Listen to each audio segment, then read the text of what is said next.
ಮುಂಚೆ ಅಪ್ಪು ಬಾಸ್ ಆಗಿದ್ರೆ ಈಗ ದರ್ಶನ್ ಫ್ಯಾನ್ ಆಗಿದ್ದೀರಾ ಅಂತ ಹೇಳ್ಬಿಟ್ಟು ಕಾಮೆಂಟ್ ಹಾಕ್ತಾರೆ. ಖಂಡಿತವಾಗೂ ನಾವು ಮುಂಚೆಯಿಂದನೂ ಕನ್ನಡ ಅಭಿಮಾನಿಗಳು. ಹಾಗೆ ಅಪ್ಪು ಸಾರ್ನ ನಾವು ತುಂಬಾನೇ ಗೌರವಿಸ್ತೀರಿ. ಯಾವುದೇ ರೀತಿಯಾದ ಬ್ಯಾಡ್ ಹ್ಯಾಬಿಟ್ ಇವತ್ತಿನ ತಂಟೆನೂ ಹೋಗಿಲ್ಲ. ಡ್ರಿಂಕ್ಸ್ ಆಗ್ಲಿ, ಸ್ಮೋಕ್ ಆಗ್ಲಿ, ಗುಟ್ಕಾ ಆಗ್ಲಿ, ಯಾವುದೇ ಆಗ್ಲಿ.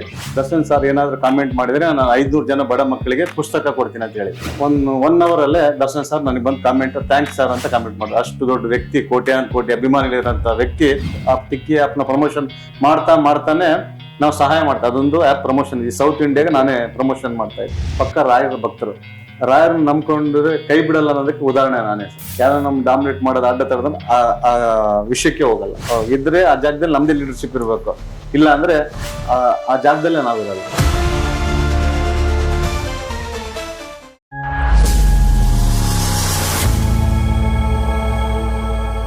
ನಮಸ್ಕಾರ, ಒಂದೇ ಮಾತರಂ, ಜೈ ಹಿಂದ್, ಜೈ ಕರ್ನಾಟಕ. ಪ್ರೀತಿಯ ಬಳ್ಳಾರಿ ವೀಕ್ಷಕರೇ, ನಾನ್ ನಿಮ್ಮನೆ ಮಗ ಅರ್ನಾಲ್ಡ್ ವಿಜಯ್. ಇಂದಿನ ಜರ್ನಿ ಜಂಕ್ಷನ್ ಪ್ರೋಗ್ರಾಮ್ ಇವತ್ತು ಸ್ಪೆಷಲ್ ಆಗಿದೆ. ಯಾಕೆ ಅಂತೀರಾ? ಒಂದು ಕಟ್ಟರ್ ಡಿ ಬಾಸ್ ಅಭಿಮಾನಿ ಪ್ಲಸ್ ಮೋಟಿವೇಶನಲ್ ಸ್ಪೀಕರ್. ಅಷ್ಟಕ್ಕೆ ನಿಲ್ಲಲ್ಲ, ಅವ್ರ ಟೈಟ್ಲ್ ಹೇಳ್ತಾ ಹೋದ್ರೆ ಒಂದ್ ಮಾರ್ಗದಲ್ಲಿ ಏನೇ ಬರಿಬೋದು. ಯಾಕೆ ಅಂತೀರಾ?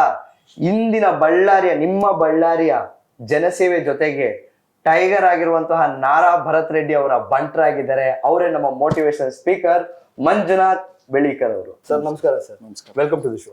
Thank you. ಸರ್, ಜೀವನದಲ್ಲಿ ಎಷ್ಟೋ ಜನದ ಘಟನೆಗಳು, ಚಿಕ್ಕ ವಯಸ್ಸಲ್ಲಿ ನಡೆದ ಘಟನೆಗಳು, ಮತ್ತೆ ನಾವು ನಡೆದು ಬಂದ ಹಾದಿಗಳು, ಆ ನೆನಪುಗಳನ್ನ ನಾವು ಇಂದು ಮೆಲುಕು ಹಾಕುವ. ಅದನ್ನ ತಿಳ್ಕೊಂಡು ಎಷ್ಟೋ ಜನಗಳು ನಿಮ್ಮ ಮೋಟಿವೇಶನ್ ಹೇಗಿದೆ, ಅವ್ರಿಗೆ ನಿಮ್ಮ ಜೀವನದ ರಹಸ್ಯಗಳು ಮತ್ತು ನಡೆದು ಬಂದ ಘಟನೆಗಳು ಇನ್ನೊಂದಷ್ಟು ಮೋಟಿವೇಶನ್ ಆಗಿ ಕೊಡಕ್ ಬರ್ತವೆ. ಸೊ ನಾವು ನಮ್ಮ ಬಾಲ್ಯದಿಂದ ಇಲ್ಲಿಯವರೆಗೆ ಹೇಗಿತ್ತು ನಿಮ್ಮ ಪಯಣ ಅಂತ ಒಂದ್ಸತಿ ತಿರುಗಿ ನೋಡ್ಕೊಂಡ್ ಬರೋಣ. ಖಂಡಿತ ಸರ್. ಸರ್, ಇವಾಗ ನಿಮ್ಮ ಬಾಲ್ಯ ಅಲ್ಲಿ ನಿಮ್ಗೆ ಒಂದು ಚಿಕ್ಕ ವಯಸ್ಸಲ್ಲಿ ನಿಮ್ಗೆ ಒಂದು ಕನ್ಸು ಅಂತ ಒಂದು ಹುಟ್ಟಿರುತ್ತಲ್ವಾ ಸರ್? ನಿಮ್ ಚಿಕ್ಕ ವಯಸ್ಸಲ್ಲಿ ನಾನು ಇದಾಗಿರ್ಬೇಕು ಅಂತ ಒಂದು ಕನ್ಸಿದ್ದೇ ಇರುತ್ತೆ. ಇವಾಗ ನೀವು ಲೀಡರ್ ಆಗಿದ್ದೀರಾ.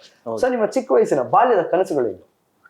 ಸರ್, ಬಾಲ್ಯದ ಕನಸು ಅಂದ್ರೆ ನಮಗೆ ಚಿಕ್ಕ ವಯಸ್ಸಿಂದ ನಾವು ಕ್ರಿಕೆಟರ್ ಆಗಬೇಕು. ಕ್ರಿಕೆಟರ್ ಅನ್ನೋದು ಭಾಳ ಹುಚ್ಚಿತ್ತು. ಚಿಕ್ಕವರಿಂದಾಗೂ ಎಲ್ಲ ಹುಡುಗರಿಗೆ ಇರೋಂಥದ್ದೇ ಕನಸು, ಕ್ರಿಕೆಟರ್ ಆಗ್ಬೇಕು ಅನ್ನೋದು.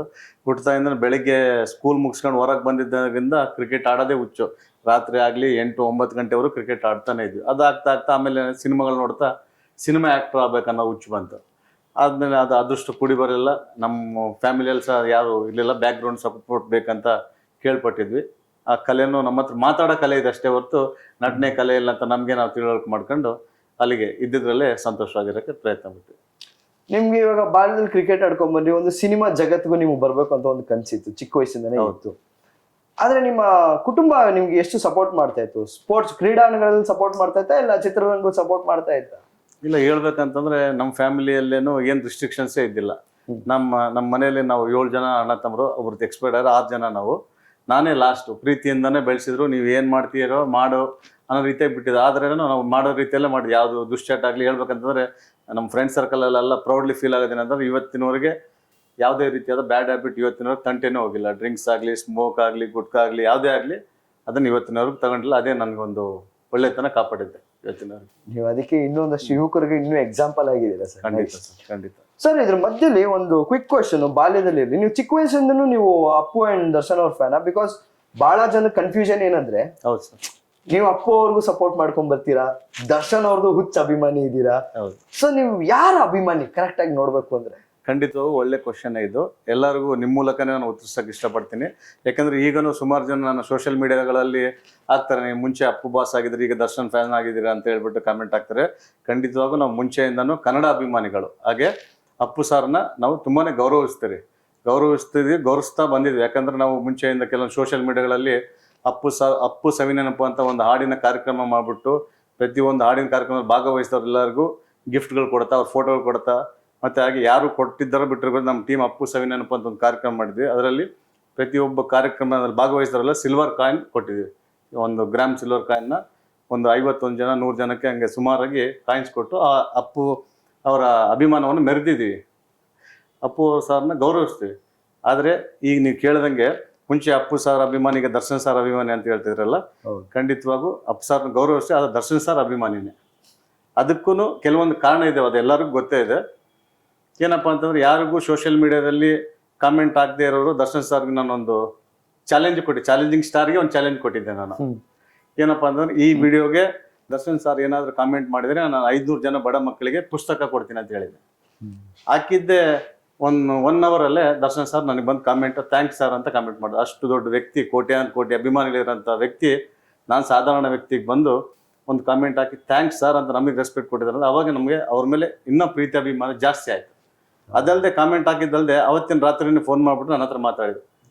ನಿಮಗೆ ನನ್ನ ಮೇಲೆ ಇರೋಂಥ ಪ್ರೀತಿ ಅಭಿಮಾನಕ್ಕೆ ಥ್ಯಾಂಕ್ ಯು ಸರ್, ನೀವೇನು ಮಾತು ಕೊಟ್ಟಿದ್ದೀರಲ್ಲ ಅದರ ರೀತಿಯಾಗಿ ನೀವು ಬುಕ್ ವಿತರಣೆ ಮಾಡಿ, ನಿಮ್ಮ ಒಳ್ಳೆ ಕಾರ್ಯಕ್ರಮ ಚೆನ್ನಾಗಿ ಮಾಡಿರಿ, ಆದರೆ ಫೋಟೋ ಮಾತ್ರ ಹಾಕ್ಬೇಡಿ ನಂದು ಅಂತ ಹೇಳಿದರು. ಯಾವ್ದೋ ಒಂದು ಸೋಷಿಯಲ್ ಮೀಡಿಯಾ ಹಿಂಗೆಲ್ಲ ಮಾಡ್ಬಿಟ್ರೆ ತಪ್ಪಾಗ್ಬಿಡುತ್ತೆ.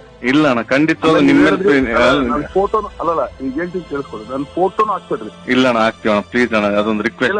ಅಲ್ಲಲ್ಲ ಇದು ದಯಮಾಡಿ ನಾನು ಕೇಳ್ಕೊಳ್ತಾ ಇರೋದು, ಫೋಟೋನು ಹಾಕ್ಬಿಡಿ. ನಿಮ್ದು ಹಾಕೊಟ್ರೆ ನಾನು ಹೇಳಕ್ ಕೇಳಿಸ್ಕೊಳ್ಳಿ. ಮಂಜುವರೆ ಅಲ್ಲ, ಮಂಜುವರೆ ಅಣ್ಣ, ನನ್ನ ಫೋಟೋನು ಹಾಕ್ಬಿಡ್ರಿ ಅಣ್ಣ, ದಯವಿಟ್ಟು ಈ ವಿಚಾರ ಮಾತ್ರ ಅಲ್ಲ ಅಲ್ಲ ಕೇಳಿಸ್ಕೊಳ್ಳಿ ಮಂಜುವರೆ ಅಣ್ಣ, ನನಗೇನ್ ಪಬ್ಲಿಸಿಟಿ ಬೇಕಾಗಿಲ್ಲ ಇದ್ರಲ್ಲ. ಅಣ್ಣ ನೀವು ಮಾಡ್ತಾ ಇದ್ರ ಒಂದು ಆಕ್ಚುಲಿ ಈಗ ಎಷ್ಟೋ ಜನ ಮಕ್ಕಳಿಗೆ ಆಕ್ಚುಲಿ ನೋಟ್ಬುಕ್ ತುಂಬಾ ತೊಂದರೆ ಇದೆ. ಹೌದಣ್ಣ, ನೀವು ಒಂದು 500 ಜನ ಮಕ್ಕಳು ನಾನು ಕೊಡ್ತೀನಿ ಅಂದ್ರಲ್ಲ, ಹೌದಣ್ಣ, ಅದು ತುಂಬಾ ದೊಡ್ಡ ವಿಷಯ.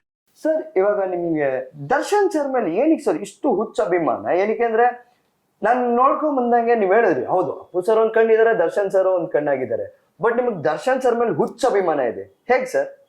ನೀವು ನೋಡಿದ್ರೆ ಹುಚ್ಚ ಅಭಿಮಾನ ಅಂತೀರಿ, ಕೆಲವು ಜನಗಳು ಸೋಷಿಯಲ್ ಮೀಡಿಯಾದಲ್ಲ ಬಕೀಟ್ ಅಭಿಮಾನ ಅಂತಾರೆ. ಏನ್ ಹೇಳೋಣ ಸರ್, ಒಬ್ಬರನ್ನ ಅಭಿಮಾನಿಸೋದನ್ನೇ ನಾವು ಬಕೀಟ್ ಅಂತಂದ್ರೆ ಏನ್ ಹೇಳೋಣ? ಒಬ್ಬರು ನಮ್ಮ ವ್ಯಕ್ತಿ ಇಷ್ಟ ಆಗಿದ್ದಾರೆ, ಈಗ ದೇವ್ರನ್ನ ಇಷ್ಟಪಡ್ತೀವಿ, ದೇವ್ರನ್ನ ಆರಾಧಿಸಿದ್ರೆ ನಾವು ಬಕೀಟ್ ಅಂತೀವಿ, ಭಕ್ತಿ ಅಂತ. ನಾವು ದರ್ಶನ್ ಸರ್ ಭಕ್ತರು ಅಂತಾನೆ ಹೇಳಕ್ ಇಷ್ಟಪಡ್ತೀವಿ. ಸರ್, ನಿಮ್ ಪ್ರೀತಿ ಬಗ್ಗೆ ಒಂದು ರೆಕಾರ್ಡೇ ಇದೆ, ಬಳ್ಳಾರಿಯಲ್ಲಿ ನೀವು ಒಂದು ಸೂಪರ್ ರೆಕಾರ್ಡ್ ಮಾಡಿದೀರಾ. ಏನಪ್ಪಾ ಅಂದ್ರೆ, ನೀವು ನಮ್ಮ ದರ್ಶನ್ ಸರ್ ಡಿ ಬಾಸ್ ಅವರು ಎಂಟ್ರಿ ಬಳ್ಳಾರಿಗೆ ಬರ್ಬೇಕಾದ್ರೆ ನೀವೇನೋ ಒಂದು ಸೂಪರ್ ಆಗಿ ಒಂದು ಸ್ಪೆಷಲ್ ಆಗಿ ಮಾಡಿದಿರ, ಏನಂತ ಜನಕ್ಕೆ ತಿಳಿಸ್ಕೊಡ್ರಿ ಸರ್. ಸರ್, ಹೇಳ್ಬೇಕಂತಂದ್ರೆ ನಾನು ಯಾವುದೇ ರೀತಿಯಾದ ಫಿಲಿಂ ಶೂಟಿಂಗ್ ಯಾವತ್ತೂ ಹೋಗಿಲ್ಲ. ದರ್ಶನ್ ಸರ್ ಅವರು ಈ ಕೇಸಲ್ಲಿ ಬಳ್ಳಾರಿ ಜೈಲಿಗೆ ಶಿಫ್ಟ್ ಮಾಡಿದ್ರೆ ನಾನು ಫಸ್ಟ್ ಟೈಮ್ ಶೂಟಿಂಗ್ನ ಇದು ನಿಜಾನ ಅಂತ ಅನ್ಕೋಬೇಕು. ಆ ರೀತಿ ಸರ್ ಜನಸಾಗರ ಅವ್ರು ಬಂದಿರೋದು ಒಂದು ಕೊಲೆ ಆರೋಪದ ಮೇಲೆ, ಆದರೆ ನಾನು ಹೇಳೋದಕ್ಕೆ ಇಷ್ಟಪಡ್ತೀನಿ, ಅವ್ರ ಆರೋಪದ ಮೇಲೆ ಇದ್ದಾರೆ. ಒಳ್ಳೇದೇ ಕೆಟ್ಟದ ಅದೇನೋ ಆಗಿದೆ, ಹಿಂಬಾಲಕರಿಂದ ಆಗಿದೆ ಸರ್. ಅದು ಅವ್ರು ಇವ್ರು ಮಾಡಿದಾರೆ ಅದೇನಂತ, ಅದು ಕಾನೂನಿದೆ, ಕಾನೂನಿಗಿಂತ ದೊಡ್ಡವ್ರು ಯಾರು ಇಲ್ಲ. ಆದ್ರೂ ನಾನು ಹೇಳ್ತೀನಿ ಸರ್, ಅವರು ಏನೇ ಒಳ್ಳೇದೇ ಕೆಟ್ಟದೆ ಏನೇ ಮಾಡಿರ್ಲಿ, ಅದೇನೇ ಪ್ರೂವ್ ಆಗಲಿ, ನಾವಂತೂ ಸದಾ ಅಭಿಮಾನಿ ಆಗಿರ್ತೀವಿ. ನೀವೇನು ಹೇಳಿದ್ರಲ್ಲ ಸರ್, ಈಗ ಏನು ಅವ್ರು ಬಂದಾಗಿದೆ ಅಂತ, ಖಂಡಿತ ಸರ್. ಅವ್ರು ಬಳ್ಳಾರಿಗೆ ಬಂದ ಜೈಲು ಮುಂದುಗಡೆ ಸರ್ ಜನ ಸಾಗರ ಸರ್. ಅವ್ರು ಬಂದಿರೋದು ಏನಕ್ಕೆ ಮರ್ತು ಬಿಟ್ಟಿದ್ದಾರೆ ಜನ, ನಮ್ಮ ಬಳ್ಳಾರಿ ಜನ. ನಾನು ತುಂಬಾ ಖುಷಿ ಪಟ್ಟೆ ಅವತ್ತು ಬಂದಿದ್ದು. ಅದ್ರ ದುಃಖನೂ ಆಯ್ತು. ಖುಷಿ ವಿಚಾರ ಏನಪ್ಪಾ ಅಂದ್ರೆ ಅವ್ರು ಬಳ್ಳಾರಿಗೆ ಬಂದಿದ್ರ ಅಂತ, ದುಃಖದ ವಿಚಾರ ಅಂದ್ರೆ ಅವರು ಜೈಲಲ್ಲಿ ಬಂದಿದಾರಲ್ಲ ಅಂತ ಬಹಳ ದುಃಖ ಆಯ್ತು. ಆದ್ರೆ ನಮ್ಮ ಪ್ರೀತಿ ದೇವ್ರ ಅಂತಾನೆ ಹೇಳೋದು. ಡಿ ಬಾಸ್ ಅಂದ್ರೆ ಸರ್, ನಾನು ಏನ್ ಲೆಕ್ಕ ಇಲ್ಲ ಸರ್, ದರ್ಶನ್ ಸರ್ ಕೋಟಿ ಅಭಿಮಾನಿ. ದರ್ಶನ್ ಸರ್ ಅಂದ್ರೆ ಮಾಡಿದಾರಯ್ಯ, ಪ್ರಪಂಚದಲ್ಲಿ ಯಾರು ಮಾಡಿಲ್ವಾ, ಆ ರೀತಿ ಮಾಡಿದಾರಂತನೂ ಅಂತಾರೆ. ಆದ್ರೆ ತಪ್ಪು ಕಾನೂನು ಇದೆ, ಅದು ನೋಡ್ಕೊಂತ. ಆದ್ರೆ ಅಭಿಮಾನ ಅಂತ ನಾವು ಬಿಟ್ಕೊಡೋದು. ಮನ್ಸಲ್ಲಿ ಒಂದ್ಸರಿ ಜಾಗ ಕೊಟ್ಟ ಮೇಲೆ ಮುಗೀತು. ಅವ್ರನ್ನು ಪ್ರೀತಿಯಿಂದ ಯಾರು ಹಾಕ್ಸ್ಕೊಂಡಿದಾರೆ ಗೊತ್ತಿಲ್ಲ, ಸೆಲೆಬ್ರಿಟಿ ಅಂತ ಎದೆ ಮೇಲೆ ಹಾಕ್ಸ್ಕೊಂಡಿದ್ದಾರೆ. ನಾವು ಅವ್ರ ಮನ್ಸಲ್ಲಿ ಇಟ್ಕೊಂಡು ಅವ್ರ ಮನ್ಸ್ ಮೇಲೆ ತೋರಿಸ್ತಾ ಇದ್ದಾರೆ. ಆ ರೀತಿ ಅಭಿಮಾನ ಅವರು ಅಭಿಮಾನಿಗಳನ್ನ ತೋರಿಸಿದಾಗ ನಾವು ಈ ಹುಚ್ಚ ಅಭಿಮಾನ ತೋರಿಸಿದ್ರೆ ದೊಡ್ಡದಲ್ಲ.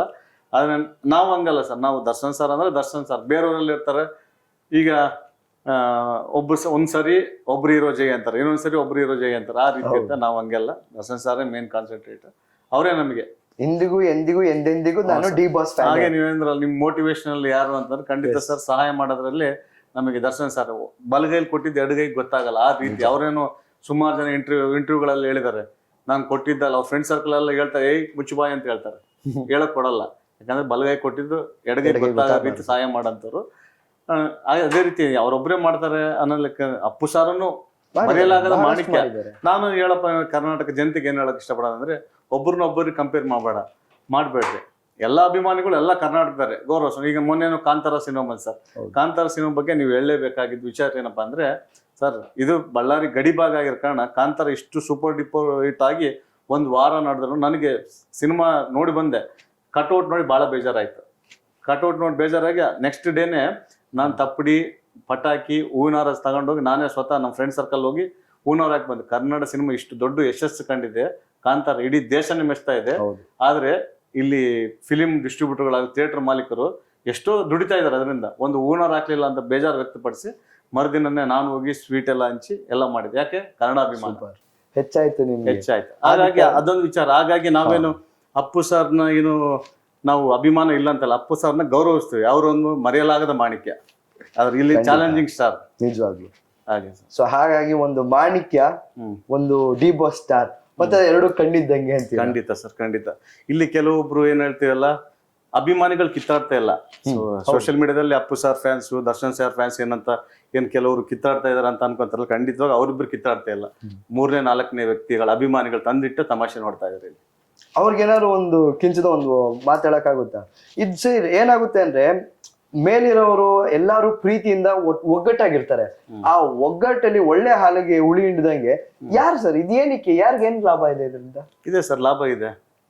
ಏನಿರ್ಬೋದು ಅಂದ್ರೆ ಇವರು ಅಭಿಮಾನ, ಈ ಕ್ರೇಜು, ಈ ಫಾಲೋಯಿಂಗು ಸರ್, ಏನ್ ಸರ್ ಅವ್ರ ಅಭಿಮಾನಿಗಳು ಕರ್ನಾಟಕದಲ್ಲಿ ಈಗ ನೋಡ್ತಾರೆ. ಸೋಷಿಯಲ್ ಮೀಡಿಯಾದಲ್ಲಿ ಏನೋ 2.5 ಮಿಲಿಯನ್ ಫಾಲೋವರ್ಸ್ ಅಷ್ಟೇ ಇರೋದು. ಆದ್ರೆ ಅವ್ರು ಬಂದ್ರೆ ನಿಂತಲ್ಲಿ ಕುಂತಲ್ಲಿ ಜಾಗ ಇರಲ್ಲ. ಜೈಲ್ ಅಂದಂಗೆ ಹೋಗಿ ಅಭಿಮಾನ ಮುತ್ತಿಗೆ ಹಾಕ್ತಾರೆ. ಆ ರೀತಿ ಇದೆ ಅವ್ರ ಅಭಿಮಾನ. ನಿಜವಾಗ್ಲು ಡಿ ಬಾಸ್ ಅಭಿಮಾನಿಗಳ ಸಂಘ ಅವ್ರದ್ದು ಬಳಗನೆ ಬೇರೆ ತರನೇ ಇದೆ. ಅದು ಹಾಗೆ ಇಲ್ಲಿರೋಂಥವ್ರು ಸುಮಾರು ಜನ, ನಾನೇನು ಡಿ ಬಾಸ್ ಅಭಿಮಾನಿ ಅಧ್ಯಕ್ಷ ಅದೇ ರೀತಿ ಅನ್ಕೊಂಡಿದ್ದೆ. ಖಂಡಿತವಾಗೂ ನಾನು ಏನು ಅಧ್ಯಕ್ಷ ಅಲ್ಲ, ಉಪಾಧ್ಯಕ್ಷ ಅಲ್ಲ, ನಾನು ಎಲ್ಲರಂತೆ ಸಾಧಾರಣ ಅಭಿಮಾನಿ. ಇಲ್ಲಿರೋಂಥ ಕೆಲವು ಸಂಘ ಸಂಘಟನೆಗಳು ಇದಾವೆ, ಬಳ್ಳಾರಿಯಲ್ಲಿ ಆಗಲಿ ಜಿಲ್ಲಾದ್ಯಂತ. ಅವರೆಲ್ಲರೂ ಕೆಲವರು ಗೊಂದಲದಲ್ಲಿ ಇದ್ದಾರೆ. ಏನಪ್ಪ ದರ್ಶನ್ ಸರ್ಗೆ ಹಿಂಗ ಅವ್ರ ಮುಂಚೆಯಿಂದನೂ ಕಾರ್ಯಕರ್ತರು ಮಾಡ್ಕೊಂಬ. ನಾವೇನು ರೀಸೆಂಟಾಗಿ ಒಂದು 3 ವರ್ಷದಿಂದ ದರ್ಶನ್ ಸರ್ ಅವ್ರನ್ನ ಗೌರವಿಸ್ತಾ ಇದ್ವಿ, ಅಭಿಮಾನಿಸ್ತಾ ಇದ್ವಿ. ಸರ್ ಇವಾಗ ನಾನು ಸಡನ್ ಆಗಿ ನಿಮ್ನ ಇವಾಗ ದರ್ಶನ್ ಸರ್ ಬಾಸಿಗೆ ತಗೊಂಡೆ, ಮತ್ತೆ ನಿಮ್ಮ ಬಾಲ್ಯಕ್ಕೆ ಕರ್ಕೊಂಡು ಹೋಗ್ತೀನಿ. ನಿಮ್ಮ ಬಾಲ್ಯದಿಂದ ನಿಮ್ಮ ಮನೆಯ ವಾತಾವರಣ ಹೇಗಿತ್ತು? ಇವಾಗ ನೀವು ಬಂದು ಅಣ್ಣ ಜೊತೆ ಇದ್ರಿ, ನೀವು ಕಡೆ ಮಗ ಆಗಿದ್ರ, ಬಹಳ ಮುದ್ದು ಕೊಟ್ಟಿರ್ತಾರೆ, ಬಹಳ ಪ್ರೀತಿಯಿಂದ ನೋಡ್ಕೊಂಡಿರ್ತಾರಲ್ವಾ. ಸೊ ಆ ಪ್ರೀತಿನೇ ಒಂದು ಪಕ್ಷ ನಿಮ್ನ ಇಲ್ಲಿ ತನಕ ತಗೊಂಬಂತ, ಇಲ್ಲ ನಿಮ್ಮ ವಾತಾವರಣ ಹೇಗಿತ್ತು ಸರ್ ಸ್ಥಿತಿಗತಿ? ಸರ್ ಅದನ್ನು ಒಂದ್ ಕಡೆ ಹೇಳ್ಬೇಕಂದ್ರೆ, ನಮ್ಮ ಬಾಲ್ಯದಲ್ಲಿ ಆದ್ರೆ ನಮ್ಮ ಅಣ್ಣ ತಮ್ಮರಾಗ್ಲಿ, ನಮ್ಮ ತಂದೆಯವರಾಗ್ಲಿ, ತಾಯಿಗ್ಲಿ ನಮ್ಮನ್ನು ಜಾಸ್ತಿ ಫ್ರೀ ಬಿಟ್ಟಿದ್ರು. ಆ ಫ್ರೀ ಬಿಟ್ಟಿರೋದನ್ನ ನಾವು ಯಾವತ್ತು ಮಿಸ್ಯೂಸ್ ಮಾಡ್ಕೊಂಡಿಲ್ಲ. ಈ ದುಶ್ಚಟಗಳಾಗ್ಲಿ ಹೇಳ್ಬೇಕು ಅಂತಂದ್ರೆ, ಈ ದುಶ್ಚಟಗಡೆ ಹೋಗದೇ ಇರೋ ಕಾರಣ ಅಂದ್ರೇ ನಮ್ಮ ಅಣ್ಣರೇ. ಯಾಕಂದ್ರೆ ನಾವು ನೋಡಿದೀವಿ, ಈ ಪರ್ಸನಲ್ ಆಗಿ ವಿಚಾರ ಅಂತಂದ್ರೆ, ನಮ್ಮ ಒಬ್ಬ ದೊಡ್ಡ ಅಣ್ಣನೇ ಡ್ರಿಂಕ್ ಮಾಡಿ ಎಲ್ಲರೂ ಆ ಬಿಹೇವಿಯರ್ನ ನಾವೇ ಸಹಿಸ್ಕೊಂತ ಇದ್ದಿಲ್ಲ. ಜನರು ನಮ್ಮ ಮನೆಯಲ್ಲೇನೆ ನಮ್ಮ ಅಣ್ಣವ್ರನ್ನ ಯಾವ ರೀತಿ ನೋಡ್ತಾರ ಅನ್ನೋದು ನಾವು ಕಣ್ಣು ದೃಷ್ಟಿಯಿಂದ ನೋಡ್ಬಿಟ್ವಿ. ಈ ಅಕಸ್ಮಾತ್ ಡ್ರಿಂಕ್ ಮಾಡಿ ಬಂದ್ಮೇಲೆ ಯಾವ ವ್ಯಕ್ತಿನ ಜನ ಯಾವ ರೀತಿ ಟ್ರೀಟ್ ಮಾಡಿ, ಇವ್ನು ಕುಡ್ದು ಬಂದನ್ ಬಿಡೋ, ಈಗಿಂತಕ್ಕೇನು ಮಾತಾಡ್ತೀವಿ, ಕುಡ್ದವ್ರನ್ನ ಒಂದು ಲೆಕ್ಕದಲ್ಲಿ ಇಡ್ತಾ ಇದ್ದಿಲ್ಲ, ಈಗನೂ ಇಡಲ್ಲ. ಹಾಗಾಗಿ ನಾವು ಅದನ್ನ ಏನಪ್ಪ ಇದು ಕುಡ್ದವ್ರನ್ನ ಈ ತರ ಜನ ಲೆಕ್ಕನ ಹಿಡಿತಿಲ್ಲ ಅನ್ನಲಿಕ್ಕೆ ಅದನ್ನ ನಾವು ಇದೇನೋ ಬಹಳ ಕೆಟ್ಟ ದೃಷ್ಟಿಯಿಂದ ನೋಡ್ತಾ ಇದ್ರಂತ ಅವತ್ತಿಂದ ಇವತ್ತಿನವರೆಗೆ ಅದು ಸಾವಾಸನ ಹೋಗಿಲ್ಲ. ಈಗನೂ ಫ್ರೆಂಡ್ಸ್ ಜೊತೆಗೆ ಹೋಗಿ ಬಾರ್ ಅಂಡ್ ರೆಸ್ಟೋರೆಂಟ್ ಕುಡಿತಿರ್ತಾರೆ, ನಾವು ಸ್ಕೋಕ್ ಸ್ಪೈಟ್ ಕುಡದೆ ಬರೋದು. ವೆರಿ ಸರ್, ಖಂಡಿತ ನೀವು ಹೇಳಿದ ನಿಜ ಮಾತಿದೆ. ಬಿಕಾಸ್ ಅದೇನಾಗೋಗ್ರೆ ಕುಡಿದ ಅಮಲಲ್ಲಿ ಏನೇನೋ ಮಾಡ್ತಾರೆ, ಜನಕ್ಕೆ ಯಾರಿಗೂ ಇಷ್ಟ ಆಗಲ್ಲ. ಅಂದ್ರೂ ಏನ್ ಮಾಡೋಣ, ಮದ್ಯ ಸೇವನೆ ಮಾಡ್ತಾನೆ ಇರ್ತಾರೆ ಅಲ್ವಾ. ಸರ್ ಇವಾಗ ನಿಮ್ಮ ಶಾಲೆ ಜೀವನದಲ್ಲಿ, ಶಾಲೆ ಟೈಮಲ್ಲಿ ನೀವು ಶಾಲೆ ಓದ್ಬೇಕಾದ್ರೆ ನಡೆದ ಏನಾದ್ರು ಒಂದು ಘಟನೆ, ಮರೆಯಲಾರದ ಘಟನೆ ಏನಿರ್ಬೋದು? ನಿಮ್ಗೆ ಎಂದಿಗೂ ಮರೆಯಕ್ಕಾಗಲ್ಲ ಅಂತಾರೋ ಘಟನೆ? ಘಟನೆಗಳು ಅಂದ್ರೆ ಸುಮಾರು ಇದ್ದಾವೆ. ಸ್ಕೂಲ್ ಲೈಫಲ್ಲೆಲ್ಲ ನಮ್ಗೆ ಹೇಳ್ಬೇಕಂದ್ರೆ, ಆ ಟೈಮ್ ಈ ಲವ್ ಗಿವ್ ಅನ್ನೋದು ಇರ್ತಿಲ್ಲ. ಈಗ ನಾವು ಆಗಿರೋದು ಲವ್ ಮ್ಯಾರೇಜ್. ಹಾಗೆ ನಾವು ಇರೋಂಥ ಜೋಶ್ಗೆ ನಮ್ದೇನಂದ್ರೆ ಲೀಡರ್ಶಿಪ್ ಕ್ಯಾಟಗರಿನೇ. ಅವಾಗೆಲ್ಲ ಪ್ರಪೋಸಲ್ಸ್ ಎಲ್ಲ ಬಂದಿದ್ದು, ಫ್ರೆಂಡ್ ಸರ್ಕಲ್ ಲವ್ಗೆ ಅಂತ. ಅವಾಗ ಏನು ಇಂಟ್ರೆಸ್ಟ್ ಇದ್ದಿಲ್ಲ, ಅಂಥವು ಘಟನೆಗಳಿದ್ದಾವೆ. ಅದರಿಂದ ದೂರನೇ ನಾವು. ಅದರಿಂದ ಏನಾದ್ರು ಪಾಠ ಕಲ್ತ್ರ? ಖಂಡಿತ ಪಾಠ ಅಂತಂದ್ರೆ ಇದೆ. ಯೌವನದಲ್ಲಿ ಆಗಂತ ತಪ್ಪುಗಳು ಆಗ್ತವೆ, ಅದನ್ನ ಮಾಡಬಾರ್ದು ಅನ್ನೋ ಲೆಕ್ಕದಲ್ಲೇ ಒಂದು ಏಜ್ ಅಲ್ಲಿವರೆಗೂ ಲಿಮಿಟ್ ಆಗಿತ್ತು ಅದು.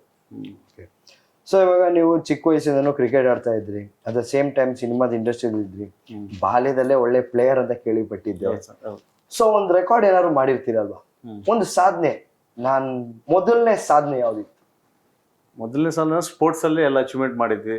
ಒಳ್ಳೆ ರನ್ನರ್ ಇದ್ವಿ ನಾವು ಸ್ಕೂಲಲ್ಲೆಲ್ಲ. ಪ್ರತಿಯೊಂದು ಸ್ಕೂಲಲ್ಲಿ ಏನು ಸ್ಪೋರ್ಟ್ಸ್ ಇರುತ್ತೆ, ನಮ್ದು ಶಾಂತಿ ಶಿಶುವಿಹಾರ ಅಂತ ಹೇಳಿ ತಾಳ ರೋಡಲ್ಲಿ ಇದೆ. ಆ ಸ್ಕೂಲ್ ಅವಾಗಿಂದ ಇವಾಗಿನವರೆಗೂ ಸ್ವಲ್ಪ ಬೆಳವಣಿಗೆ ಮುಂಚೆ ಚೆನ್ನಾಗಿತ್ತು. ಇವಾಗ ಅದು ಬಹಳ ಕಡಿಮೆ ಆಗಿದೆ ಸ್ಟೂಡೆಂಟ್ಸ್ ಎಲ್ಲಾನು. ಅವಾಗೂ ಶಾಂತಿ ಶಿಶುವಿಹಾರ ಅಂದ್ರೆ ಸುತ್ತಮುತ್ತ ಈ ಕಪ್ಪಲ್ ರೋಡ್, ತಾಳ ರೋಡ್ ಎಲ್ಲ ಫೇಮಸ್ ಸ್ಕೂಲೇ. ಪ್ರತಿಯೊಂದು ಸ್ಪೋರ್ಟ್ಸ್ ಅಲ್ಲಿ ಸ್ಟೇಟ್ ಲೆವೆಲ್ ವರೆಗೂ ಹೋಗ್ತಾ ಇದ್ವಿ. ಸೊ ನೀವು ಸ್ಟೇಟ್ ಲೆವೆಲ್ ಪ್ಲೇಯರ್ ಆ ಬಾಲ್ಯದಲ್ಲೇ ಇದ್ರಿ? ಹೌದು, ಹೋಗಿದ್ವಿ. ವಾಲಿಬಾಲ್ ಅಲ್ಲಿ ಇದ್ವಿ ನಾವು, ವಾಲಿಬಾಲ್ ಆಡ್ತಾ ಇದ್ರಿ. So very beautiful. ಸೊ ಇವಾಗ ನೀವು ಸ್ಟೇಟ್ ಲೆವೆಲ್ ಪ್ಲೇಯರ್ ಆಗಿದ್ರಿ, ಅಲ್ಲಿಂದ ನೀವು ನ್ಯಾಷನಲ್ ಲೆವೆಲ್ಗೆ ಹೋಗ್ಬಿಟ್ಟು ನೀವು ಒಂದು ಸ್ಪೋರ್ಟ್ಸ್ ಮ್ಯಾನ್ ಆಗ್ಬೋದಿತ್ತಲ್ಲ. ಸಡನ್ ಆಗಿ ಹೇಗೆ ನಿಮ್ಮ ಲೈಫ್ ಸ್ಟೈಲ್ ಚೇಂಜ್ ಆಯ್ತು? ಅದನ್ನ ಯಾವ ಒಂದು ವ್ಯಕ್ತಿನ ನೀವು ನೋಡಿದ್ಮೇಲೆ, ನಾನು ಈ ತರ ಒಂದು ಲೀಡರ್ ಆಗಿ ಇನ್ನೂ ಹೆಚ್ಚಿನ ಸ್ಥಾನದ ತನಕ ತಲುಪಬೇಕು, ಸಾವಿರಾರು ಯುವಕರಿಗೆ ಒಂದು ಮಾದರಿಯಾಗಿ ಬದುಕಬೇಕು ಅನ್ನೋದು ನಿಮ್ಗೆ ಹೇಗೆ ಸ್ಟಾರ್ಟ್ ಆಯ್ತು? ಅದೇ ಇದು ಆಡ್ತಾನೆ ನೋಡ್ತಾ ಇಂಟ್ರೆಸ್ಟ್. ಸ್ಕೂಲ್ ಜೀವನದಲ್ಲೆಲ್ಲ ಯಾವುದೇ ಸ್ಪೋರ್ಟ್ಸ್ ತಗೊಳ್ರಿ, ಸ್ಕೂಲಲ್ಲಿ ಯಾವುದೇ ನಡೀತಾ ಇತ್ತು ಅದರಲ್ಲಿ ನಾನೇ ಕ್ಯಾಪ್ಟನ್. ಕ್ರಿಕೆಟ್ ಆಗಲಿ, ವಾಲಿಬಾಲ್ ಆಗಲಿ, ಯಾವುದೇ ಸ್ಪೋರ್ಟ್ಸ್ ಆಗಲಿ, ಲೀಡರ್ಶಿಪ್ ಕ್ವಾಲಿಟೀಸ್ ಅವಾಗಿಂದನೇ ಮುಂಚೆಯಿಂದನೇ ನಮ್ದು ಕ್ಯಾರೆಕ್ಟರ್ ಅಂದ್ರೆ ಡಾಮಿನೇಟಿಂಗ್ ಕ್ಯಾರೆಕ್ಟರ್, ಕಾಂಪ್ರಮೈಸ್ ಆಗಲ್ಲ. ಯಾರು ನಮ್ ಡಾಮಿನೇಟ್ ಮಾಡೋದು ಅಡ್ಡ ತಡೆದ್ರೆ ಆ ವಿಷಯಕ್ಕೆ ಹೋಗಲ್ಲ.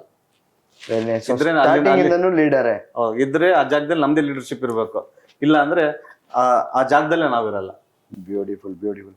ನಿಜವಾಗ್ಲು ಇವಾಗ ನಿಮ್ ಕುಟುಂಬದ ಸದಸ್ಯರು ನಿಮ್ಗೆ ಎಲ್ಲರಿಗೂ ಸಪೋರ್ಟ್ ಮಾಡ್ಕೊಂಡ್ ಬಂದಿರ್ತಾರೆ, ಪ್ಲಸ್ ನೀವು ಅವಾಗ್ಲಿಂದ ಚಿಕ್ಕ ವಯಸ್ಸಿಂದ ಕ್ಯಾಪ್ಟನ್ಸಿಯಲ್ಲೇ ಬೆಳೆದ್ಕೊಂಡ್ ಬಂದಿರ್ತೀರ. ಅಲ್ಲಿಂದ ನಿಮ್ಗೆ ರಾಜಕೀಯ ದಿಕ್ಕಿಗೆ ಬದಲಾಗಕ್ ಕಾರಣ?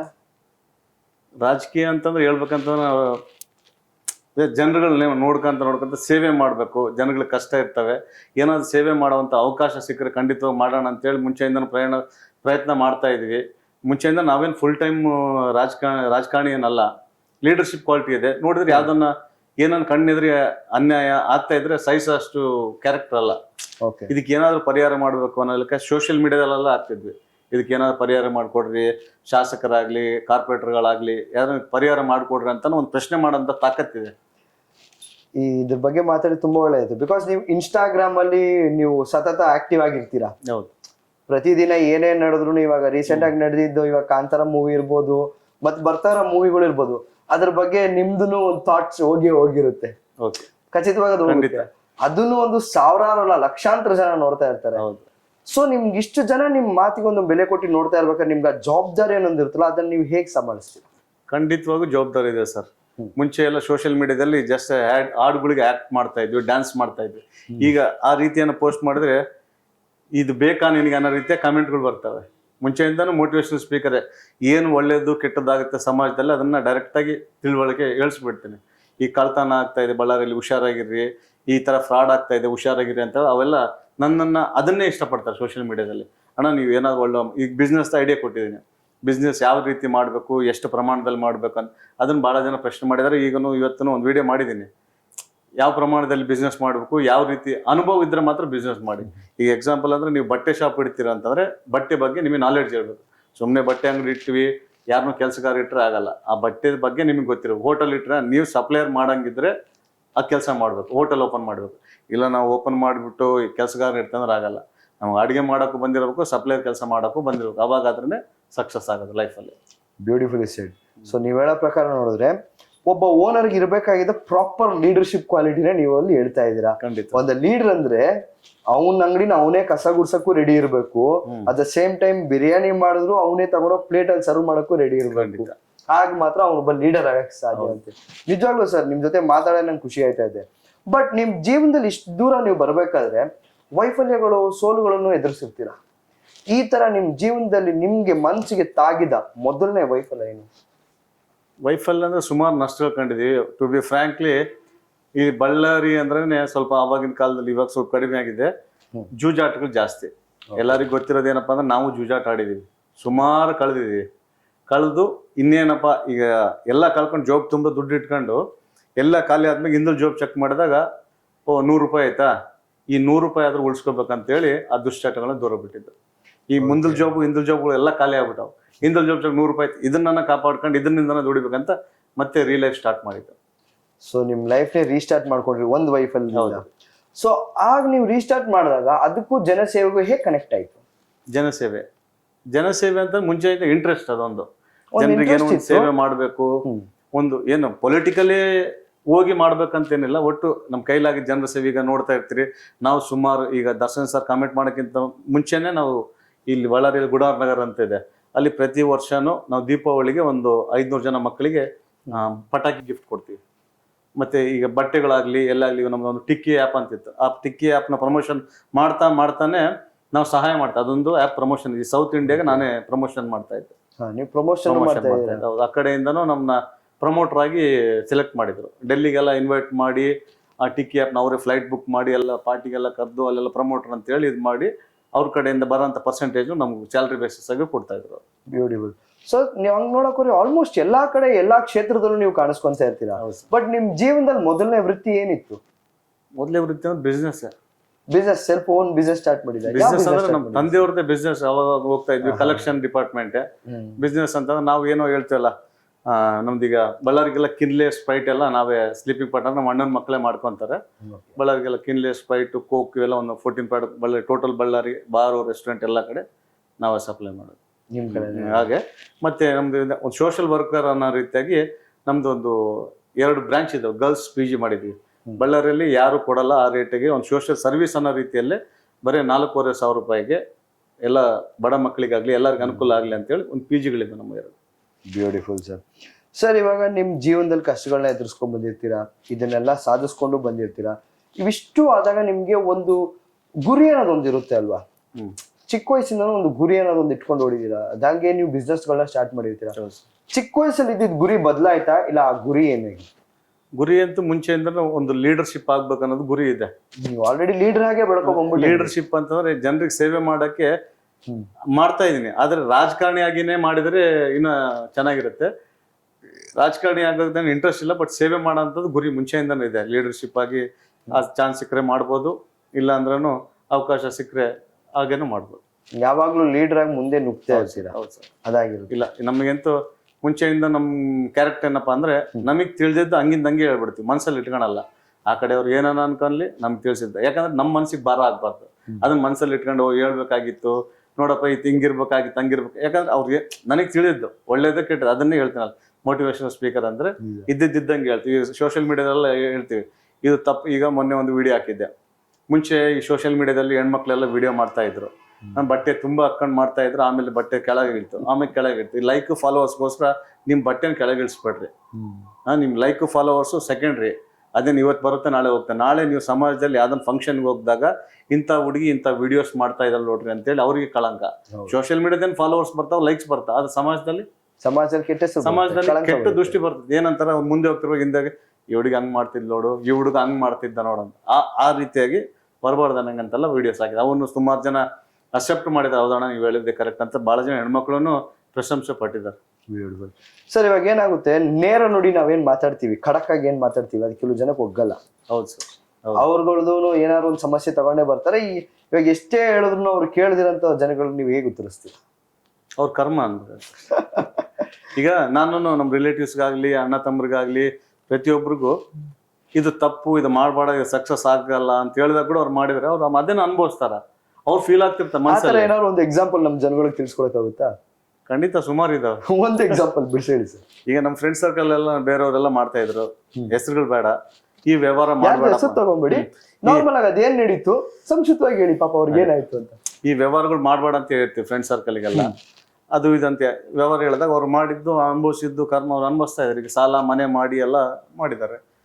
ಹಂಗೆ ಒಳ್ಳೆ ದಾರಿ ನಡೀರಿ ಅಂತ ಹೇಳಿರ್ತೀವಿ ಸರ್. ಇವಾಗ ಅದನ್ನ ಹೇಳಿದಾಗ ಇವರೆಲ್ಲ ಏನ್ ಮಾಡ್ತಾರೆ, ಇವನೇನ್ ದೊಡ್ಡವನು, ಇವ್ನು ನನಗೇನ್ ಹೇಳ್ತಾನ ಅಂತ ಹೇಳ್ತೀವಿ. ನಾವು ಜೀವನದಲ್ಲಿ ಕಲ್ತಿರೋದೇನು ಸರ್, ಆಮೆ ಇದ್ದಂಗೆ ಇರ್ಬೇಕು, ನಿಧಾನವಾಗಿ ಹೋಗ್ಬೇಕು, ಸಕ್ಸಸ್ ಖಂಡಿತ ಇರ್ತದೆ. ನಿಧಾನ ಹೋಗೋಣ ಅಂತ. ಅದ್ ಮುಂಚೆ ಸರ್, ಈಗ ನಾವು ಈಗ ನಮ್ಗೆ ಈಗ 42 years, ನಾವು ಒಂದು 30 years ಇಂದಾನು ಮಾರ್ಕೆಟಲ್ಲಿ ಹೆಂಗಿದ್ವಿ ಹಂಗೆ ಇದ್ವಿ. ಈ ರೀತಿ ಹೆಂಗ್ ಕೂತ ಮಂಚ ಬಿದ್ರೆ ಮಾತ್ರ ಜನ ಆಡ್ಕೊಂತಾರೆ. ಅದೇ ಸ್ಟ್ಯಾಗ್ನೆಂಟ್ ಆಗಿ ಇರ್ಬೇಕಂತೇಳಿ ನಮ್ದೊಂದು ಪಾಲಿಸಿ. ಜಾಸ್ತಿ ರೈಸು ಆಗಲ್ಲ, ಡೌನು ಆಗಲ್ಲ, ಒಂದು ಸ್ಟ್ಯಾಗ್ನೆಂಟ್ ಅವಕಾಶ ಸಿಕ್ಕರೆ ರೈಸ್ ಆಗ್ತೀವಿ, ಮತ್ತೆ ಅದೇ ಪೊಸಿಷನ್ಗೆ ಬಂದು ನಿಂದಿರ್ತೀವಿ. ಸರ್, ಇವಾಗ ನಿಮ್ದು 2 ಲೈಫ್ ಸ್ಟೈಲ್ ಅಂತ ನಾನು ಕೇಳ್ಬಿಟ್ಟಿದ್ದೀನಿ. ಒಂದು ವೃತ್ತಿ ಜೀವನ ಇದ್ದೇ ಇದೆ, ನೀವು ಜನಸೇವೆಯಲ್ಲಿ ತೊಡಗಿದ್ದೀರಾ, ಎಲ್ಲಾ ಜನಗಳ ಜೊತೆ ಓಡಾಡ್ತಾ ಇದ್ದೀರಾ, ಅವ್ರಗಳಿಗೆ ಏನೆಲ್ಲ ಸಹಾಯ ಮಾಡ್ತಾ ಇದೀರಾ ಅಂತ ನಾವು ಕೇಳಿಸ್ಕೊಂಡಿದ್ದು, ಜನ ನೋಡ್ತಾ ಇದ್ದಾರೆ. ಅಟ್ ದ ಸೇಮ್ ಟೈಮ್ ಇನ್ನೊಂದು ಫ್ಯಾಮಿಲಿ ಇದೆ, ಫ್ಯಾಮಿಲಿ ಜೀವನನೂ ಇದೆ. ಇದನ್ನ ಹೇಗೆ ನೀವು ಸಮತೋಲನೆ ಮಾಡ್ತೀರಾ? ಫ್ಯಾಮಿಲಿ ಸರ್, ನಾನು ಯಾರಿಗಾದ್ರೂ ಹೇಳೋಕೆ ಇಷ್ಟಪಡೋದು ಇಷ್ಟೇ, ನಾನಾಗ್ಲಿನು ಫ್ಯಾಮಿಲಿ ಫಸ್ಟ್. ಫ್ಯಾಮಿಲಿನೇ ಮುಖ್ಯ ಜೀವನದಲ್ಲಿ. ಈಗ ಫ್ರೆಂಡ್ಸ್ ಆಗಲಿ, ಪೊಲಿಟಿಕಲ್ ಆಗಲಿ, ಯಾರು ಅವಕಾಶಕ್ಕೆ ಬರ್ತಾರೆ. ಆದರೆ ನಮ್ಮನ್ನೇ ನಂಬ್ಕೊಂಡಿರೋಂಥ ಜೀವಗಳಂದರೆ ನಮ್ಮ ಫ್ಯಾಮಿಲಿ, ಹೆಂಡತಿ, ಮಕ್ಕಳು. ಈಗ ನಾವೇನಂದ್ರೆ ನನ್ನ ಗಂಡ ಏನು ಮಾಡಿದ, ನಮ್ಮ ಅಪ್ಪ ಏನು ಮಾಡಿದ ಅಂತ ಅವರೇ ನೆನೆಸ್ಕೊಂಡು. ಈಗ ರಿಲೇಟಿವ್ಸ್ ಆಗಲಿ, ಬಂಧು ಬಳಗ ಫಂಕ್ಷನ್ ಮಾಡಿದ ಊಟ ಮಾಡಿ ಹೋಗ್ತಾರೆ, ಫಂಕ್ಷನ್ ಮಾಡಿದ್ರು ಬರ್ತಾರೆ, ಒಳ್ಳೇದಕ್ಕೆ ಹೇಳೋದಕ್ಕೆ ಬರ್ತಾರೆ, ಇಲ್ಲ ಅನ್ನಲ್ಲ. ಆದರೆ ನಮ್ಮನ್ನೇ ನಂಬ್ಕೊಂಡಿರೋಂಥ ಜೀವಗಳಿಗೆ ನಾವು ಮೊದಲು ಪ್ರಾಮುಖ್ಯತೆ ಕೊಡಬೇಕು. ಅದು ನಾನು ಮುಂಚೆಯಿಂದನೂ ಪಾಲಿಸಿ ಅಷ್ಟೇ. Beautiful sir. ಇವಾಗ ನಿಮ್ದು ಸ್ವಲ್ಪ ಯಂಗ್ಸ್ಟರ್ಸ್ ಲೈಫಿಗೆ ಬರೋಣ. ನಿಮ್ಮ ಯೌವನದಲ್ಲಿ ನೀವು ಸಾಧಿಸಿರುವ ಸಾಧನೆಗಳು ಇನ್ನೂ ನನ್ನ ಕೈಲಿ ಮರೆಯೋಕ್ಕಾಗ್ತಾ ಇಲ್ಲ, ನಾನು ಹೊಡೆದಿದ್ದ ರೆಕಾರ್ಡ್ ಇನ್ನು ಯಾರು ಬ್ರೇಕ್ ಮಾಡಿಲ್ಲ, ಆ ಥರ ಒಂದು record sir? Sir, film distribution. ಮುಂಗಾರು ಮಳೆಯಿಂದ ನಿಮ್ದು ಫಿಲ್ಮ್ ಡಿಸ್ಟ್ರಿಬ್ಯೂಷನ್ ಸ್ಟಾರ್ಟ್ ಆಗಿತ್ತು ಅಂತ ಕೇಳಿಪಟ್ಟೆ. ಹೌದು ಸರ್. ಏನ್ ಸರ್ ಅದು ಇವಾಗ ಇನ್ನೂ ಕಂಟಿನ್ಯೂ ಮಾಡ್ತಾ ಇದ್ದೀರಾ ಅಥವಾ ಹೇಗೆ ನಡೀತಾ ಇದೆ? ಇಲ್ಲ ಸರ್, ಲಾಸ್ಟ್ ಒಂದು 5 years ಇಂದ ಸ್ಟಾಪ್ ಮಾಡಿದ್ವಿ. ಮುಂಗಾರು ಮಳೆಯಿಂದ ಟಾಕ್ ಇತ್ತು, ಅದೆಲ್ಲ ಮಾಡ್ಕೊಂಡು ಬರ್ತಿದ್ವಿ. ನಮ್ದು ದೊಡ್ಡ ಸಕ್ಸಸ್ ಅಂದ್ರೆ ಇಲ್ಲಿ ಕರ್ನಾಟಕ ಗಡಿಪಾಡ ಭಾಗ ಆಗಿರೋ ಕಾರಣ ತೆಲುಗುನೇ ಜಾಸ್ತಿ ಇಷ್ಟಪಡೋದು. ಹಂಗಾಗಿ ನಾವು ನಮ್ಮ ಫ್ರೆಂಡ್ ಒಬ್ಬನ ಅಭಿಲಾಷ್ ಅಂತ, ಅವನು ಪಕ್ಕ ಪವನ್ ಕಲ್ಯಾಣ್ ದೊಡ್ಡ ಫ್ಯಾನ್, ಅವನ ಮೂಲಕ ನಾವೆಲ್ಲ ಇದೆಲ್ಲ ಮಾಡಿದ್ವಿ. ನಾವು ಕೈದಿ 150 ಅಂತ ಒಂದು ಫಿಲ್ಮ್ ಮಾಡಿದ್ವಿ, ಚಿರಂಜೀವಿ ಅವ್ರದ್ದು. ಅದು ದೊಡ್ಡ ಹಿಟ್ ಆಗಿ, ಬ್ಲಾಕ್ ಬಸ್ಟರ್ ಹಿಟ್ ಆಗಿ. ಹೌದು. ಅದು ಹಿಟ್ ಆಗಿಂತ ಮುಂಚೆನೇ ನಮ್ದು ಏನಿತ್ತಲ್ಲ, ಆ ಕ್ರೇಜ್ ಮುಂಚೆ ಇತ್ತು, ಅದು ಇನ್ನ ಡಬಲ್ ತ್ರಿಬಲ್ ಆಗ್ಬಿಡುತ್ತೆ. ಒಬ್ಬ ಆಕ್ಟರ್ ಆಗ್ಬೇಕು ಅಂತ ಆಸೆ ಪಟ್ಟು ನೀವು ಫಿಲ್ಮ್ ಡಿಸ್ಟ್ರಿಬ್ಯೂಷನ್ ಸ್ಟಾರ್ಟ್ ಮಾಡ್ಕೊಂಡ್ಬಿಟ್ಟಿದ್ದೀರಾ. ಸೊ ಸರ್ ಇವಾಗ ಏನಾಗುತ್ತೆ, ನೀವು ಇವಾಗ ಎರಡೂ ಕಡೆ ಇರ್ತೀರಾ, ಆದ್ರೆ ಅಟ್ ದ ಸೇಮ್ ಟೈಮ್ ನೀವು ಒಂದು ಬ್ಯೂಟಿಫುಲ್ MLA ಫಾಲೋವರ್ ಅಂತ ಸಹ ಹೇಳಿದೆ. 1,000 ಜನ ನಿಮ್ನ ಫಾಲೋ ಮಾಡಿದ್ರೆ ನೀವು ಕೆಲವ್ರನ್ನ ಫಾಲೋ ಮಾಡ್ತಾ ಇದ್ದೀರಾ. ಹೌದು ಸರ್, ಖಂಡಿತ. ಯಾರೆಲ್ಲ ಸರ್ ನಿಮ್ಗೆ ತುಂಬಾ ಪ್ರೀತಿ ಅಂದ್ರೆ? ಸರ್ MLA ಭರತ್ ರೆಡ್ಡಿ ಅವರು, ಬಳ್ಳಾರಿ ನಗರ ಶಾಸಕರು. The lion of the area ಅಂತಾನೆ ರೋರಿಂಗ್ ಅಂತಾನೆ ಹೇಳ್ಬೋದು sir, roaring lion, youth icon, youth tiger. Exactly. Sir ಹೇಗೆ ನಿಮ್ಮ ಸಂಬಂಧ ಬೆಳೀತಲ್ಲಿ? ಸರ್ ಈಗಿಂದಲ್ಲ, ಮುಂಚೆಯಿಂದನೂ ಅವರು ಯುವಕರಿಗೆ ಬಹಳ ಪ್ರೇರಣೆ ಕೊಡ್ತಾರೆ, ಯೂತ್ ಐಕಾನ್ ಅಂತಾನೆ ಹೇಳ್ಬೋದು. ನಾವು ಮುಂಚೆಯಿಂದನೂ ಏನು ರಾಜಕಾರಣಿನೂ ಅಲ್ಲ ಸರ್, ಎರಡು ಕಡೆನೂ ಚೆನ್ನಾಗಿದ್ವಿ, ಬಿಜೆಪಿ ಆಗಲಿ ಕಾಂಗ್ರೆಸ್ ಆಗಲಿ ಎರಡು ಕಡೆನೂ ಚೆನ್ನಾಗಿದ್ವಿ. ಅಲ್ಲಿನೂ ಏನು ಇಷ್ಟರು ಆಗಿಲ್ಲ, ಇಲ್ಲಿನೂ ಏನು ಇಷ್ಟರು ಆಗಿಲ್ಲ ಇವಾಗಿನವರೆಗೆ. ಇಲ್ಲಿ ನಮ್ಮ MLA ಭರತ್ ರೆಡ್ಡಿ ಅವ್ರ ತಂದೆಯವರು ನಾವು ಪೂಜ್ಯರು ಅಂತಾನೆ ಹೇಳಕ್ ಇಷ್ಟಪಡ್ತೀವಿ. ಅವ್ರಿಗೆ ತುಂಬಾನೇ ಗೌರವ ಕೊಡ್ತೀವಿ. ಅವರು ನಾವು ಹುಡುಗರು ಅಂತ ಅಲ್ದೇನೆ ನಮ್ಮನ್ನ ಪಕ್ಕದಲ್ಲಿ ಕೂಡ್ಸ್ಕೊಂಡು ಏನ್ ಮಂಜು ಆರಾಮ ಆ ರೀತಿ ನಮಗೆ ಆ ರೆಸ್ಪೆಕ್ಟ್ ಕೊಡಿದಾಗ ಅದು ಭಾರ ಆಗ್ಬಿಡ್ತು. ನಾವು ಇವ್ರಿಗೆ ಏನೋ ಒಂದು ನಮ್ಮ ಒಂದು ಅಳಿವು ಸೇವೆ ಆದ್ರೂ ಮಾಡ್ಬೇಕು ಅನ್ನೋ ಟೈಮಲ್ಲಿ ಭರತ್ ರೆಡ್ಡಿ ಸರ್ ಅವರು ಎಲೆಕ್ಷನ್ ನಿಂತಾಗ ಮಾಡ್ಬೇಕಂತ ಮನಸ್ಸಾಯ್ತು. ಅವಾಗಿಂದಾನೆ ನಾವು ಅವ್ರಿಗೆ ಬೆಂಬಲವಾಗಿ ನಿಂತ್ವಿ. ನೀವು ಯಾವಾಗ್ಲೂ ಅವ್ರ ಜೊತೆ ಇರೋದು ನೋಡಿದ್ರೆ ಜನಗಳಿಗೆ ಅವ್ರದ್ದು ಸರ್ ಅವ್ರದ್ದು ನಾವು ಸುಮ್ಮನೆ ಎಲೆಕ್ಷನ್ ನಿಂತ್ರಂತ ಮಾಡಿಲ್ಲ. ಅವ್ರದ್ದು ಏನಿದೆ ಅಲ್ಲ ಮುಂದಾಲೋಚನೆಗೆ ಈಗೇನೋ ಬಳ್ಳಾರಿಯಲ್ಲಿ ಏನೋ ಮಾತಾಡ್ಕೊಂತಿದ್ದಾರೆ ಜನಗಳೆಲ್ಲ, ರೋಡು ಇವು ಡ್ಯಾಮೇಜ್ ಆಗಿದಾವೆ ಅವಕ್ಕಂತ ಹೇಳಿ ಬಹಳ ಬೇಜಾರಾಗಿದ್ದಾರೆ ಅಂತ ವ್ಯಕ್ತಪಡಿಸ್ತಾ ಇದ್ದಾರೆ. ಆದರೆ ಮುಂದಾಲೋಚನೆ ಇದೆ ಅವ್ರಿಗೇನೋ ಕೆಟ್ಟ ಆಲೋಚನೆ ಇಲ್ಲ. ಅವ್ರಿಗೆ ಹೇಳ್ಬೇಕಂದ್ರೆ ಅವ್ರು ರಾಜಕೀಯ ಬರೋಂಥದ್ದು ಅವಶ್ಯಕತೆನೇ ಇದ್ದಿಲ್ಲ. ಕೋಟಿ ಆಸಾಮಿ ಅವ್ರು ರಾಜಕೀಯ ಬರೋಂಥ, ಅವರು ಎಲ್ಲಿ ಲಂಡನ್ನಲ್ಲೆಲ್ಲ ಸ್ಟಡೀಸ್ ಮಾಡಿ ದೊಡ್ಡ ಎಜುಕೇಟೆಡ್ ಆಗಿ ಅವ್ರ ಫ್ಯಾಮಿಲಿನೇ ಅವ್ರು ಏನಂತ ಹೇಳ್ಬೋದು, rich kid sir, Born golden spoon ಅವರು ಅವ್ರು ಈ ರಾಜಕೀಯಕ್ಕೆ ಬರೋ ಅವಶ್ಯಕತೆನೇ ಇದ್ದಿಲ್ಲ. ಹಾಗಾಗಿ ಅವ್ರು ಬಂದಿದಾರ, ಅವರು ಜನಗಳಿಗೆ ಏನಾದ್ರು ಮಾಡ್ಬೇಕು, ಸೇವೆ ಮಾಡ್ಬೇಕನ್ನೋ ಬಹಳ ಒಂದು ಉತ್ಸಾಹದಿಂದ ಬಂದಿದ್ದಾರೆ. ಅದ್ರಲ್ಲೇ ಒಂದು ಪ್ರಶ್ನೆ ಇತ್ತು, ನೀವು ಜನಸೇವೆಯಲ್ಲಿ ತೊಡಗಿದ್ರಿ, ಅವರು ಬಹಳಷ್ಟು ಸೇವೆಗಳು ಮಾಡ್ಕೊಂಡ್ ಬಂದಿದ್ದಾರೆ, ಇನ್ನೂ ಮಾಡ್ತಾರೆ, ಅವ್ರು ಇನ್ನೂ ಹೆಚ್ಚು ಮಾಡ್ತಾರೆ. ಅವ್ರದ್ದು ಫ್ಯಾನ್ ಫಾಲೋವಿಂಗ್ ಬೇರೆ ಲೆವೆಲ್ ಇದೆ ಅದು. ಸೊ ನೀವಿಬ್ರು ಸೇರಿ ಇವಾಗ ಜನಸೇವೆ ಮಾಡ್ತಾ ಇದ್ದೀರಾ, ನೀವು ಇವಾಗ ರಾಜಕೀಯದಲ್ಲೂ ಇದ್ದೀರಾ. ನಿಮ್ಮ ಮುಂದಿನ ಗುರಿ ಏನು? ಮುಂದಿನ ಗುರಿ ಅಂದ್ರೆ ಒಬ್ರು ಒಳ್ಳೆ ಕೆಲಸ ಮಾಡ್ತಾ ಇರಲ್ಲ, ಅವ್ರ ಹಿಂದೆ ಇದ್ದು ಬೆಂಬಲವಾಗಿ ನೀಡ್ಬೇಕಂತ. ನೀವು ಆಲ್ರೆಡಿ ಮಾಡ್ಕೊಂಡ್ ಬಂದಿದ್ದೀರಲ್ಲ? ಮಾಡ್ಕೊಂಡ್ ಬಂದಿದ್ವಿ. ಈಗ ನಮ್ಗಂತ ಅವ್ರಿಗಂತ ಬಳ್ಳಾರಿ ಸೀಮಿತ ಇದೆ, ನಮ್ಗಂತೇಳಿ ಒಂದು ಏರಿಯಾ ಸೀಮಿತ ಇದೆ. ಆದಷ್ಟು ಒಳ್ಳೇದು ಮಾಡೋಣ ಜನಕ್ಕೆ ಅಂತೇಳಿ. ಅದಕ್ಕೆ ರಾಜಕೀಯನೇ ಬೇಕಂತಿಲ್ಲ, ರಾಜಕೀಯ ಅವಕಾಶ ಸಿಕ್ಕರೇನು ಒಳ್ಳೇದೇ, ರಾಜಕೀಯ ಅಂತಾನೆ ಇಲ್ಲ, ಹಂಗೇನೋ ಸೇವೆ ಮಾಡ್ಬೇಕಂತ. ಓಕೆ. ಸೊ ಒಂದ್ ಸೆಕೆಂಡ್ ನಿಮ್ಮ ಕನಸಿನ ಬಗ್ಗೆ ಬರೋಣ. ನಿಮ್ಮ ಚಿಕ್ಕ ವಯಸ್ಸಿನಲ್ಲಿ ನಿಮ್ಮ ಕನಸಿದ್ದು ಕ್ರಿಕೆಟರ್ ಆಗ್ಬೇಕಾಗಿತ್ತು, ಮತ್ತೆ ಇನ್ನೊಂದು ನಿಮ್ಗಳಿಗೆ ಸಾಧನೆ ಮಾಡ್ಬೇಕಾಯ್ತು, ಫಿಲಂ ಆರ್ಟಿಸ್ಟ್ ಆಗ್ಬೇಕು ಅಂತ ಇದ್ರಿ. ಬಟ್ ಇವಾಗ ನೀವು ರಾಜಕೀಯದಲ್ಲಿ ಜನಸೇವೆಯಲ್ಲಿ ತೊಡಗ್ಬಿಟ್ಟಿದ್ದೀರಾ. ಇದ್ರ ಜೊತೆಗೆ ನಿಮ್ಮ ಕನಸಿನ ಮನೆಯೊಂದನ್ನು ಕಟ್ಟಿಕೊಂಡಿದ್ದೀರಾ. ಎಷ್ಟು ಖುಷಿ ಅನಿಸ್ತಾ ಇದೆ ಸರ್? ತುಂಬಾ ಖುಷಿ ಆಯ್ತು ಸರ್. ಅದನ್ನ ಸಾಧನೆ ಮಾಡಕ್ಕೆ ನಿಮ್ಗೆ ಏನೆಲ್ಲ ಎದುರಾಯ್ತು ಸರ್? ಹೇಳ್ಬೇಕಂದ್ರೆ ಎಲ್ಲರಿಗೂ ಮನೆ ಕಟ್ಟಬೇಕನ್ನೋದು ಪ್ರತಿಯೊಬ್ಬ ಯುವಕರಲ್ಲಿ ಇರುತ್ತೆ, ವ್ಯಕ್ತಿಗಳಲ್ಲಿ ಇದ್ದೇ ಇರುತ್ತೆ. ಮೊದಲೇ ಗುರಿ ಅಂತಂದ್ರೆ ಒಂದು ಸ್ವಂತ ಮನೆ ಕಟ್ಕೋಬೇಕಂತ. ಹೇಳ್ಬೇಕಂತಂದ್ರೆ ಸರ್, ನಾನು ಪಕ್ಕ ರಾಯರ ಭಕ್ತ ಅಂತ ಹೆಮ್ಮೆಯಿಂದ ಹೇಳಕ್ ಇಷ್ಟಪಡ್ತೀನಿ. ರಾಯರನ್ನ ನಂಬ್ಕೊಂಡ್ರೆ ಕೈ ಬಿಡಲ್ಲ ಅನ್ನೋದಕ್ಕೆ ಉದಾಹರಣೆ ನಾನೇ ಸರ್. ಮುಂಚೆಯಿಂದ ನಾನು ಇಲ್ಲೇ ಮಂತ್ರಾಲಯದಲ್ಲಿ ಇದ್ದರೇನೋ ಹತ್ರ ಇದ್ರೂ ಅಷ್ಟು ನಂಬ್ತಾ ಇದ್ದಿಲ್ಲ. ಕೆಲವ್ರ ಮೂಲಕ ನಾವು ಅಲ್ಲಿಗೆ ಹೋಗೋಂಥ ಪರಿಸ್ಥಿತಿ ಬಂತು. ಓಕೆ. ಅವರೇ ದಾರಿ ಮಾಡ್ಕೊಂಡು ಕರ್ಕೊಂಡು ಹೋಗಿ. ರಾಯರ ಭಕ್ತರನ್ನ ಕೈ ಬಿಟ್ಟಿದ್ದ ಚರಿತ್ರೆನೇ ಇಲ್ಲ ಸರ್. ಇಲ್ಲ ಸರ್, ಇದನ್ನು ಹೇಳ್ತೀವಲ್ಲ, ನಮಗೆ ಬಹಳ ಸುಸೂತ್ರವಾಗಿ ಈ ಮನೆ ಇಷ್ಟು ಬೇಗ ಇಷ್ಟು ಸಲೀಸಾಗಿ ಆಯ್ತು ಅಂತ ಬೇರೆಯವರೆಲ್ಲ ಹೇಳ್ತಾ ಇದ್ರು. ನಾವು ಕೇಳಿದ್ವಿ, ಹಿರಿಯರೆಲ್ಲ ಮಾತಾಡಿದ್ದು, ಮನೆ ಕಟ್ಟಿ ನೋಡು, ಮದುವೆ ಮಾಡಿ ನೋಡು ಅಂತ. ಸರ್ ಹೇಳ್ಬೇಕಂತಾರೆ, ಮನೆ ಕಟ್ಟದ್ದು ನೋಡಿಬಿಟ್ವಿ, ಮದುವೆ ನಮ್ಮ ಅಣ್ಣನ ಮಕ್ಕಳೆಲ್ಲ ಮದುವೆ ಮಾಡಿದ್ವಲ್ಲ, ಇಷ್ಟೇನೋ ಅನ್ಸ್ಬಿಡುತ್ತೆ. ಯಾಕಂದ್ರೆ ಒಂದು ದೈವ ಬಲ ಇದ್ದಾಗ ನಾವು ಏನ್ ಬೇಕಾದ್ರೂ ಸಾಧನೆ ಮಾಡ್ಬೋದು ಅನ್ನೋದಕ್ಕೆ ರಾಯರ ಉದಾಹರಣೆ. ಖಂಡಿತ ಸರ್. ಇದ್ರ ಜೊತೆಗೆ ನಿಮ್ದು ಇವಾಗ ರೀಸೆಂಟ್ ಆಗಿ ಇನ್ನೊಂದು ಸಂಘ ಬೇರೆ ಕಟ್ಟಿದ್ದೀರಾ, ವಿವಿ ಸಂಘ ಅಂತ. ಏನ್ ಸರ್ ಅದು? ಜನಗಳು ಸ್ವಲ್ಪ ತಿಳಿಸ್ಕೊಡ್ರಿ ಸರ್. ವೀರಶೈವ ವಿದ್ಯಾವರ್ಧಕ ಸಂಘ ಅಂತ ಇದೆ, ವೀರಶೈವ ಯುವ ವೇದಿಕೆ ಅಂತ ಒಂದಿದೆ, ಅಖಿಲ ಭಾರತ ವೀರಶೈವ ಮಹಾಸಭಾ ಅಂತ ಇದೆ ಸರ್. ಅದು ವೀರಶೈವ ಮಹಾಸಭಾದಲ್ಲಿ ನಾನು ನಗರ ಅಧ್ಯಕ್ಷ ಆಗಿದ್ದೆ. ನಮ್ಮ ಬ್ರದರ್ ಚಾನಲ್ ಶೇಖರ್ ಅಂತಿದ್ದಾರೆ, MLA ಅವರು ಶಾಡೋನೆ ಅಂತ ಹೇಳ್ಬೋದು. MLA ಸಾಹೇಬ್ರೆ ಭರತ್ ರೆಡ್ಡಿ ಅವರು ಇದ್ದೇ ಯಾವಾಗ್ಲೂ ಇರ್ತಾರೆ. ಅವರು ನಮ್ಗೆ ಯಾವಾಗ್ಲೂ ಬೆನ್ನೆಲುಬಾಗಿರ್ತಾರೆ. ಅವರು ಜಿಲ್ಲಾಧ್ಯಕ್ಷ ಆಗಿರೋ ಕಾರಣ ಅವರು ನಮ್ಗೆ ಒಂದು ನಗರಾಧ್ಯಕ್ಷ ಸ್ಥಾನ ಕೊಟ್ಟಿದ್ದಾರೆ. ಯಾವಾಗಲೂ ನಮಗೆ ಚಾನಲ್ ಶೇಖರ್ ಅವರು ಬೆನ್ನೆಲುಬು, ಅವ್ರಿಗೆ MLA ಸರ್ ಬೆನ್ನೆಲುಬು. Beautiful sir. ಖಂಡಿತ ನಿಮ್ ಜೊತೆ ಮಾತಾಡಿ ನನಗೂ ಎಷ್ಟೋ ಇಂಪಾರ್ಟೆಂಟ್ ಇನ್ಫಾರ್ಮೇಶನ್ಗಳು ಸಿಕ್ಕಿದೆ, ಹಾಗೂ ನಾನು ಮೋಟಿವೇಟ್ ಆಯ್ತಾ ಇದೀನಿ ನೋಡಿ. ನಿಮ್ ಚಿಕ್ಕ ಜೀವನದಿಂದ ಇವಾಗ ಚಿಕ್ಕ ವಯಸ್ಸಿಂದ ಇವಾಗ ಏನ್ ನೀವು ಬಂದಿದ್ದೀರಲ್ವಾ, ನಿಮ್ಮಲ್ಲಿ ಏನಾದ್ರು ಬದಲಾವಣೆಗಳು ಕಂಡಿದ್ಯಾ ವೈಯಕ್ತಿಕವಾಗಿ? ಕಂಡಿದೆ ಸರ್. ಏನಿರ್ಬೋದು ಸರ್ ನಿಮ್ಮಲ್ಲಿ ಹೆಚ್ಚು ಬದಲಾವಣೆ ಆಗಿದ್ದು ಏನು? ಮೈಂಡ್ ಸೆಟ್ ಇಲ್ಲ ಕೋಪ, ಮನಸ್ಸು ಬಲ ತಾಳ್ಮೆ.